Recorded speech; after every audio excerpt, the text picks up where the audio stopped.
Hello दोस्तों, स्वागत है एक बार फिर आपका अपने चैनल राजनीतिक चौपाल में। आज संविधान टेस्ट में हम लोग प्रधानमंत्री और मंत्रिपरिषद से संबंधित कुछ महत्वपूर्ण प्रश्नों को देखेंगे। हम आज अपने पहले प्रश्न की ओर तरफ चलें उससे पहले मैं आपसे यह निवेदन करूंगा कि यह राजनीतिक चौपाल ये आपका चैनल है, ठीक है? तो इससे आप जुड़िए एवं अपने दोस्तों को जोड़िए। जो इसमें कुछ कमियां हैं, जो आपके कुछ सुझाव हैं, वह हमें कमेंट में बताइए ताकि हम उस पर विचार करें, ठीक है? मैं इस संविधान टेस्ट सीरीज के बाद संविधान को क्लास के माध्यम से समझने और समझाने का प्रयास करूंगा और हम आपसे भी यही निवेदन करेंगे कि आप भी अपना सहयोग दें इसमें।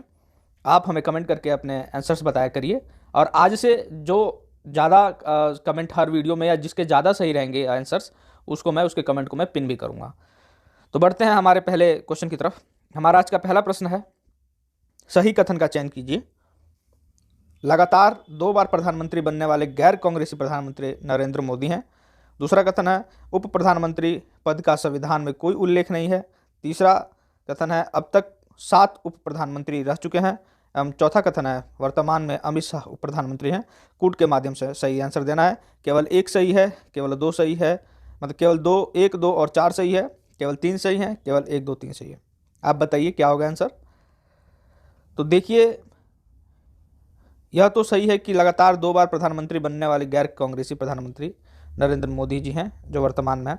उसके बाद से उप प्रधानमंत्री पद का संविधान में कोई उल्लेख नहीं है, ये भी बिल्कुल सही है। जान लीजिएगा कि उप प्रधानमंत्री पद का संविधान में कोई उल्लेख नहीं है, ठीक। और यह भी सही है कि अब तक के 7 उप प्रधानमंत्री रह चुके हैं। अब तक 7 उप प्रधानमंत्री रह चुके हैं। वर्तमान में अमित शाह उप प्रधानमंत्री नहीं है, यह ध्यान रखिएगा। अमित शाह होम मिनिस्टर हैं, ये ध्यान रखिएगा, होम मिनिस्टर हैं। तो इस हिसाब से आंसर हो जाएगा 1, 2 और 3 सही, यानी कि डी सही होगा इसका, ठीक है।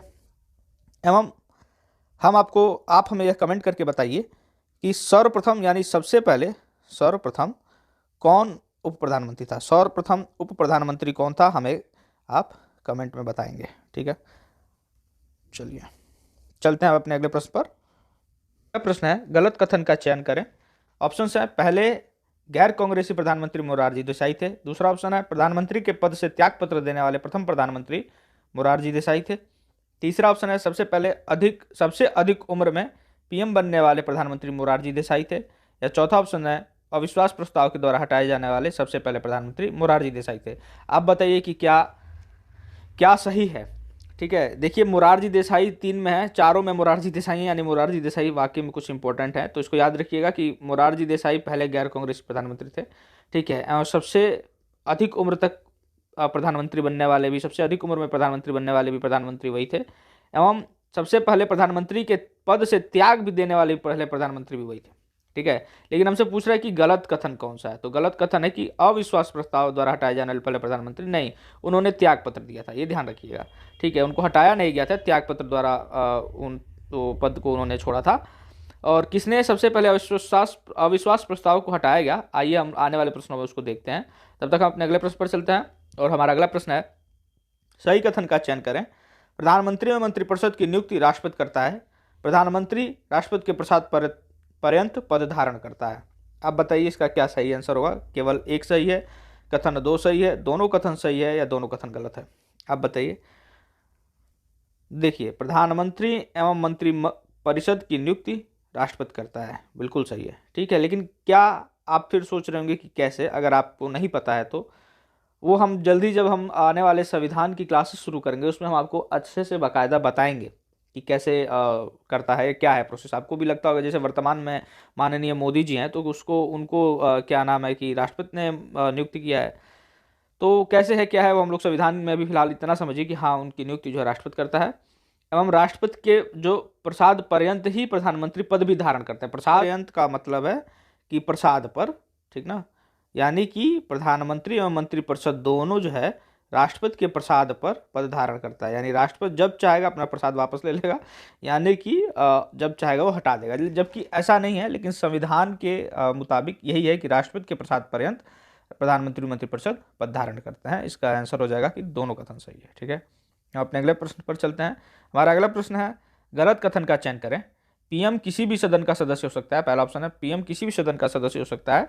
दूसरा है, किसी भी सदन का सदस्य नहीं हो तो वह 6 महीने के अंदर सदस्यता लेना अनिवार्य है। तीसरा है, प्रधानमंत्री लोकसभा का नेता होता है। एवं चौथा है, प्रधानमंत्री किसी भी सदन में बोल सकता है, बैठ सकता है और मत दे सकता है। देखिए, हम आपको बताते चलें कि पीएम 6 महीने के अंदर, अगर मान लीजिए किसी व्यक्ति को पीएम बनाया जाता है तो उसे 6 माह के अंदर उसे किसी भी सदन का, संसद के किसी भी सदन का सदस्य होना अनिवार्य है, अन्यथा उसकी प्रधानमंत्री के जो पद से उसको हटा दिया जाएगा। तो यस, ये जरूरी है कि पीएम किसी भी सदन से सदस्य हो सकता है, बिल्कुल सही। ये भी सही है कि वो किसी भी सदन का हो सकता है, चाहे राज्यसभा से हो चाहे वो लोकसभा से हो। इवन इंदिरा गांधी, मनमोहन सिंह इत्यादि कई नाम ऐसे हैं जो कि राज्यसभा से थे।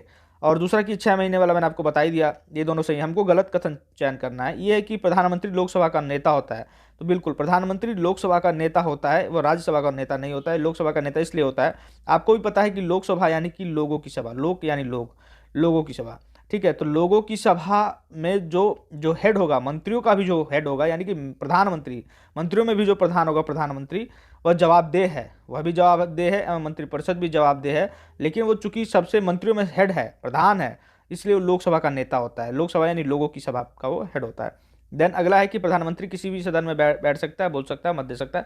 तो देखिए, प्रधानमंत्री ही नहीं, अन्य कोई भी किसी भी सदन का सदस्य किसी भी सदन में बोल सकता है एवं बैठ सकता है, ना कि मत दे सकता है। कोई भी, सिर्फ प्रधानमंत्री ही नहीं, कोई भी जो है किसी भी सदन में बैठ एवं बोल सकता है, बल्कि मत नहीं दे सकता। या मत नहीं होता तब तो ऐसा ही होता, लेकिन मत है इसलिए गलत होगा, यानी आंसर हो जाएगा डी। हमारा अगला प्रश्न है, किस अनुच्छेद में वर्णन है कि प्रधानमंत्री की नियुक्ति, राष्ट्रपति एवं अन्य मंत्रियों की नियुक्ति राष्ट्रपति प्रधानमंत्री की सलाह पर करेगा? यह बताइए, बहुत इंपॉर्टेंट क्वेश्चन है। अभी हमने पिछले प्रश्न में देखा है कि प्रधानमंत्री की नियुक्ति राष्ट्रपति करेगा एवं अन्य मंत्रियों की नियुक्ति राष्ट्रपति जो है वो प्रधानमंत्री की सलाह पर करेगा।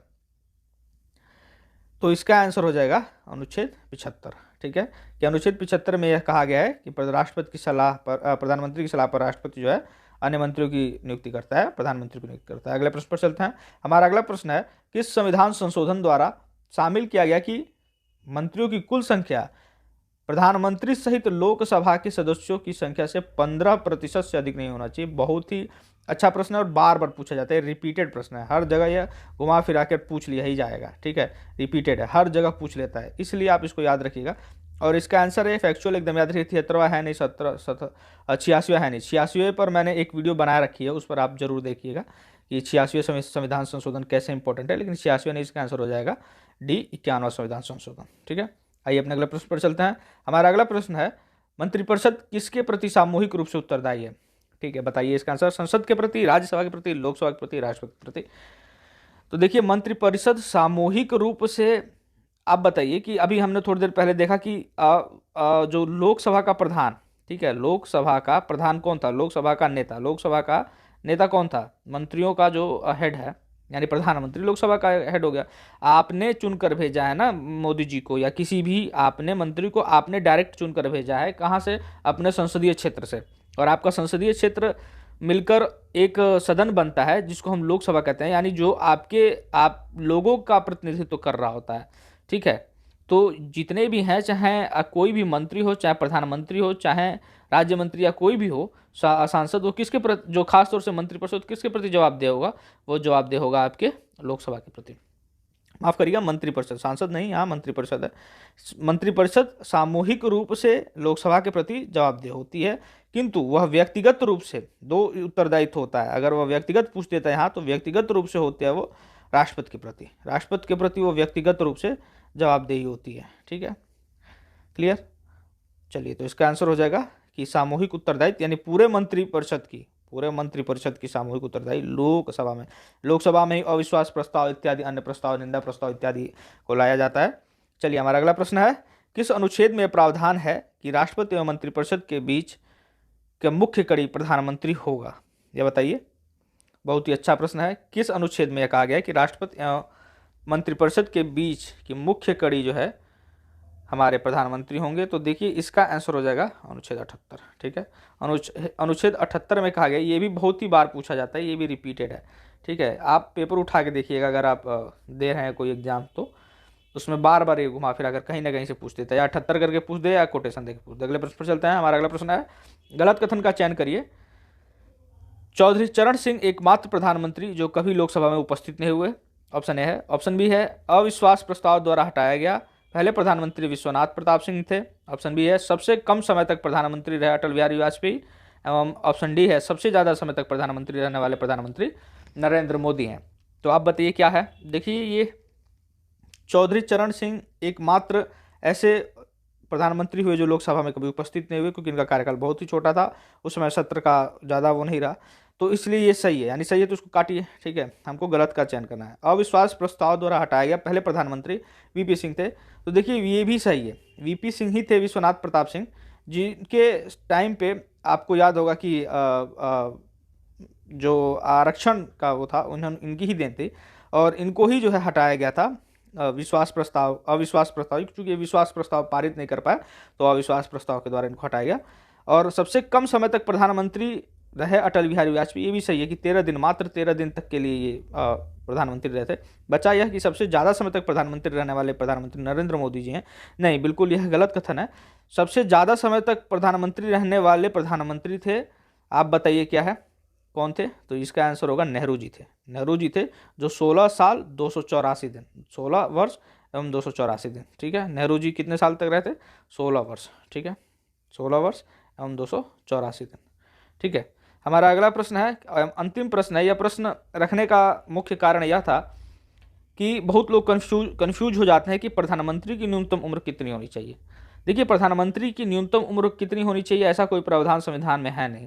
प्रधानमंत्री वही होगा जो कौन होगा, जो कि सांसद होगा। और आपको भी पता है कि सांसद में भी कौन, लोकसभा। ठीक, स्पेशली लोकसभा का ही तो, लोगों का ही तो प्रतिनिधित्व कर रहे हैं ना वो, तो लोकसभा। ठीक है, राज्यसभा की बात की जाए तो 30 वर्ष राज्यसभा, और लोकसभा की आपको पता है 25 वर्ष। तो ऐसे भी देख लिया जाए अगर, तो 25 वर्ष मिनिमम न्यूनतम पूछ रहा है, तो इसका आंसर होगा 25 वर्ष। कुछ महानुभाव, मैंने एक प्रश्न दिया था, तो उसमें कुछ महानुभाव सांसदों की न्यूनतम उम्र, सांसद चुने जाने या लोकसभा के सदस्य चुने जाने की न्यूनतम उम्र 30 वर्ष मारे हैं। वैसे ही लोगों को मैं बताना चाहूँ कि आप लोग ध्यान से पढ़िए, इसका आंसर होगा 25 वर्ष। ठीक है, ये है हमारा आंसर की। ठीक है, और अगला जो वीडियो हमारा आएगा, नेक्स्ट वीडियो, राज्यसभा संबंधित कुछ महत्वपूर्ण प्रश्नों से संबंधी होगा। एवं आप लोगों से यह पुनः निवेदन है कि आप लोग जुड़ते रहिए एवं जोड़ते रहिए। ठीक है, और इसको सॉल्व करिए। टेलीग्राम का डिस्क्रिप्शन, आप टेलीग्राम का लिंक जो है हमारे डिस्क्रिप्शन में मिल जाएगा, ज्वाइन करिए और PDF पाइए, और अन्य जो महत्वपूर्ण समाचार है, न्यूज़ है, उसको आप वहाँ पा सकते हैं। फिर हम मिलेंगे जल्द ही। जय हिंद, जय भारत।